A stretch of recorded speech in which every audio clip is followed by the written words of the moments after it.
On this tip from Your Six Studios today, in this video I'm going to show you how to turn on Safe Search Filter in Google Chrome on your Android phone. So if we just go to Google Search, we can select this right here.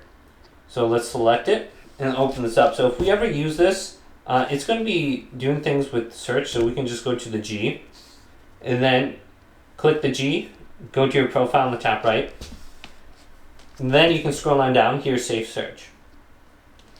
We can just turn this on, so we can go to filter, or we can just go to blur, depending on what you want. So just go to probably filter, then we can go back under here. And we want to do something similar on the Google Chrome too. So this is pretty much for our Google account. Now let's go to Google Chrome, so wherever Google Chrome is on your device, open this up. And you can see the same sort of options right here. You can go to your profile. So you can go to profile in the top right here. Scroll on down. Now if you don't see that, you can just go to the three dots. Scroll on down to settings.